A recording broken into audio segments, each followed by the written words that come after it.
Demak do'stlar, Jahon chempionatining amaldagi finalchisi, mundialning asosiy qahramonlaridan biri bo'lgan Fransiya terma jamoasini tarkibini ko'rib chiqamiz va Jahon chempionatidagi imkoniyatlarni birgalikda baholaymiz. Undan oldin kanalimga obuna bo'ling, sababi keyingi video aynan siz so'ragan terma jamoa haqida bo'ladi. Unda boshladik.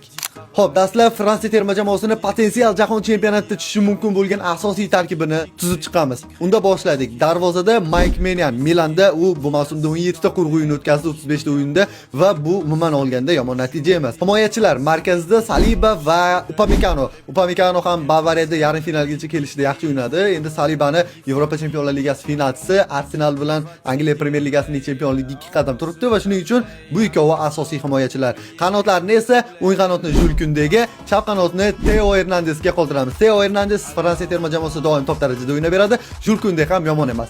Bo'pti. Ketdik, yarim himoyaga o'tamiz. Tayanchga men ikkita yarim himoyachi qo'yaman. Biri Fransiya terma jamoasining afsonasi N'Golo Kante.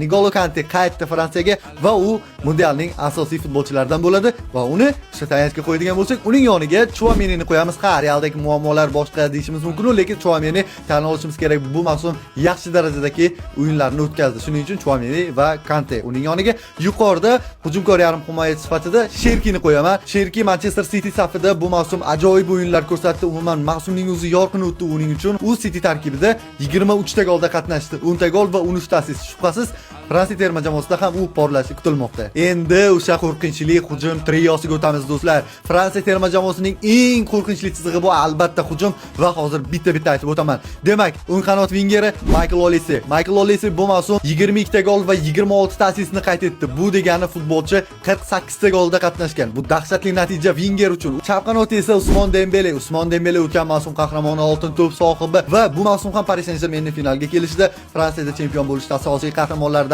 Uning hisobida 17 ta gol va 9 ta assist bor. Umumiy 26 ta golda qatnashgan va markaziy hujumda shubhasiz Kylian Mbappe. Kylian Mbappe Realda muammolarga duch kelishi mumkin. Realda qanaqadir kelishmovchiliklar bo'lishi mumkin. Biroq Fransiya terma jamoasida umuman bunaqa gaplar bo'lmaydi. Umuman bunaqa muammolarga duch kelmaydi u. Fransiya terma jamoasida har doim qahramon rolini yuqori darajada o'ynab bera olgan. Xususan o'tgan Jahon chempionatida ham biz ko'rdik uni nimalar qilganligini. Shunday ekan Kylian Mbappe Jahon chempionatida bu safar ham asosiy qahramonlardan. Uning hisobida 44 ta gol va 9 ta assist bor. Bu degani Kylian Mbappe 53 ta golda qatnashgan. Umuman olganda bu trioni gollarini hisoblaydigan bo'lsak 127 ta golda qatnashgan. Bu shubhasiz qo'rqinchli natija va shuning uchun ham Fransiya terma jamoasi Jahon chempionatining asosiy qahramonlaridan, asosiy favoritlaridan biri hisoblanmoqda. Qaytgancha keyingi video qaysi terma jamoa haqida bo'lsin, fikrlaringizni kommentariyada qoldiring.